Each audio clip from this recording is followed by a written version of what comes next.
क्या तरीका है भाई? आप माफ कीजिए, मैं जाता हूं। ये क्या तरीका है?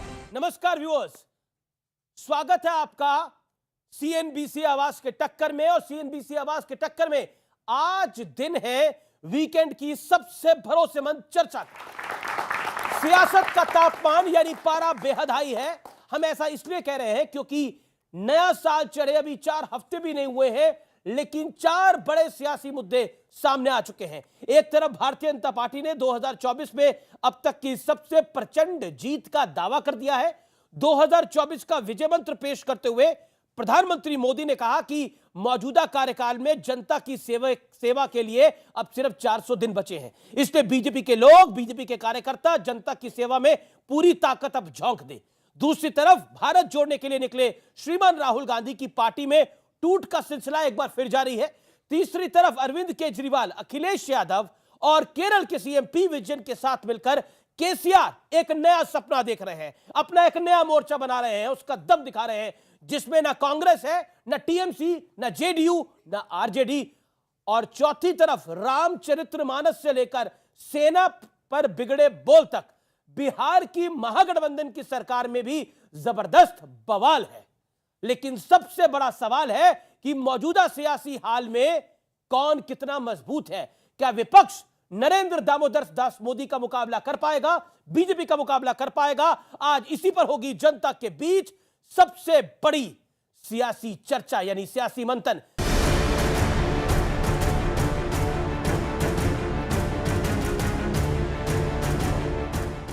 2024 की चुनावी टक्कर के लिए प्रधानमंत्री मोदी ने विजय मंत्र का ब्लूप्रिंट पेश कर दिया है। और प्रधानमंत्री जी ने एक बात बहुत स्पष्टता से बताई कि हम लोगों को संवेदनशीलता के साथ समाज के सभी अंगों के साथ अपना रिश्ता जोड़ना है। हमारे पास 400 दिन शेष है। ये 400 दिन हम मतदाताओं की पूरी सेवा करें। उधर मोहब्बत की दुकान खोलने निकले राहुल गांधी को आखिरकार ठंड लगने लगी। जम्मू कश्मीर में यात्रा के पहुंचते ही राहुल गांधी कुछ इस अंदाज में दिखे, जिनके साथ उद्धव गुटके संजय राउत भी थे। देश में बीजेपी ने, आरएसएस ने नफरत का माहौल फैला रखा है। इनकी सब योजनाएं किसी ना किसी को डर पहुंचाती है। ज्यादा दिन नहीं बीते जब असदुद्दीन ओवैसी ने राहुल गांधी पर तंज कसा था। 50 साल में कोई बोलता मैं सर्दी को मार दिया, हाँ मैंने सर्दी को मार दिया है। अब क्या बोलेंगे? बोल सकते हो ना, अपना नाम लेके बोले मैं उसको मार दिया, मैं उसको मार दिया, मैं वो है ही नहीं। फिर तू क्या है? फिर जिन है। जम्मू कश्मीर में यात्रा पहुंचते ही बीजेपी एक बार फिर हमलावर है। बीजेपी के अमित मालवीय ने एक के बाद एक कई ट्वीट कर कांग्रेस की कश्मीर नीति पर सवाल उठाए। इतना ही नहीं, एक बार फिर पंडित नेहरू को कश्मीर समस्या की वजह भी बता दिया। विडंबना यह है कि राहुल गांधी भारत जोड़ने निकले, लेकिन जब से यात्रा शुरू हुई है नेताओं का कांग्रेस छोड़ना जारी है। इस कड़ी में ताजा नाम पंजाब कांग्रेस के बड़े नेता मनप्रीत सिंह बादल का है। लेकिन अब जरा सियासत का बदरंग चेहरा देख लीजिए और महागठबंधन इसका एपिसेंटर बना हुआ है। नीच जाति के लोग शिक्षा ग्रहण करके जहरीला हो जाते हैं, जैसा कि सांप दूध पीने के बाद होता है। इसी चीज को कोट करके बाबा साहब अम्बेडकर ने दुनिया के लोगों को बताया, ये जो ग्रंथ हैं नफरत को बोने वाले, एक युग में मनुस्मृति, दूसरे युग में रामचरितमानस और तीसरे युग में गुरु गोवलकर का बंच ऑफ थॉट, ये दुनिया को हमारे देश को, समाज को नफरत में बांटती है। बीजेपी में जब चुनाव आता है तो ज्यादा से ज्यादा आर्मी पर हमला करता है। इस बार लगता है कि किसी कंट्री पर हमला करेगा। अगर मेरे आका की इज्जत पे हाथ डालोगी तो अभी तो हम करबला मैदान में इकट्ठा हुए हैं, उनकी इज्जत के लिए हम शहरों को भी करबला बना देंगे। दूसरी ओर बीजेपी के खिलाफ एकजुट होने के दावे शुरू हो गए। तेलंगाना में केसीआर ने मंच सजाया, केजरीवाल और अखिलेश को बुलाया, लेकिन नीतीश और ममता दीदी को छोड़ दिया। हम लोगों को कहां कोई मतलब, हम लोग तो देख रहे हैं कि रात दिन हम लोग किस काम में लगे हुए हैं, तो इस बीच में कोई कहीं हमको चाहे भी तो कैसे जाएंगे। लेकिन आज सबसे बड़ा सवाल है कि बढ़ते सियासी तापमान के बीच किसके लिए सत्ता की राह आसान होगी। आज इसी पर होगी देश की सबसे बड़ी बहस।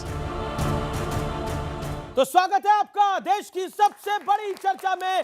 जनता जनार्दन है, देश के युवा हैं, उनका जोरदार अभिनंदन है। मेरे साथ कौन कौन मेहमान जुड़ रहे हैं आपको मैं इंट्रोड्यूस कराऊंगा, लेकिन सियासत का पारा हाई है, ये आज का विषय है। मेरे साथ डॉक्टर अजय आलोक है जो कि जाने माने राजनीतिक विश्लेषक है, उनका अभिनंदन है।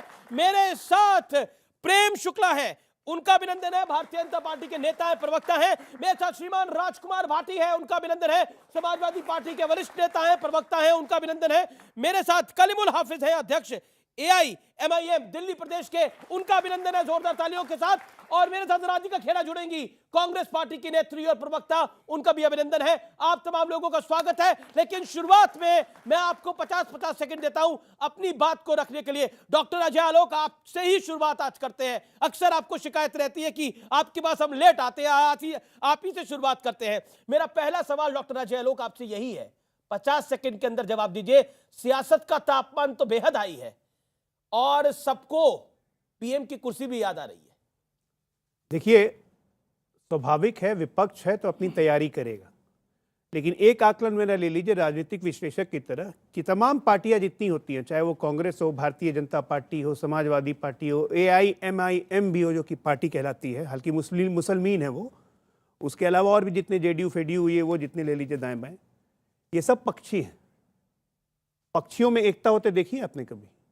पक्षी में एकता नहीं होती, सब कोई अपने अपने दम पे लड़ेंगे। और ये प्री पोल अलायंस ये वो सब बेकार की बात है, कोई एक दूसरे को नेता मानने को तैयार नहीं है। पोस्ट पोल अलायंस में अगर एक सीक्वेंस आएगा, गलती से अगर भारतीय जनता पार्टी 272 के नीचे आई तब तो इनका कुछ उगने का चांस है, नहीं तो अभी से ही डूबा हुआ मानिए। मोटा मोटी विश्लेषण यही है, बाकी ये सब एक्सरसाइज चलते रहेगी, नहीं तो आप अपना शो कैसे करेंगे? ठीक है, ये सब एक्सरसाइज चलती रहेगी, ये शो कैसे करेंगे। लेकिन अखिलेश यादव को तेलंगाना क्यों जाना पड़ा? क्या लगता है कि अगर नरेंद्र मोदी पीएम नहीं बने, जैसा विपक्ष को लगता है, विपक्ष एक मेहनत कर रहा है, सपना देख रहा है कि इस बार नरेंद्र मोदी हट जाए जैसे तैसे करके, अगर नहीं बने तो फिर केसीआर से उम्मीद लगाई जाए? नहीं, आपने पहला सवाल किया कि तेलंगाना क्यों जाना पड़ा, पक्षी हैं उड़ के चले गए। जब इन्होंने कह दिया कि ये तो सब पक्षी हैं, और उनका भाव ये भी है डॉक्टर अजय आलोक का कि पक्षियों में एकता नहीं होती है, पशुओं में एकता होती है। चलो आपकी एकता आपको मुबारक, लेकिन जो चुनाव के मुद्दे हैं, देखिए ये लोकतंत्र के लिए बहुत ज़रूरी है। जो आपने शुरू किया, आपके शो का नाम है सियासत का तापमान हाई है। सियासत का तापमान हाई रहना चाहिए, और कम से कम चुनाव के समय तो जरूर रहना चाहिए।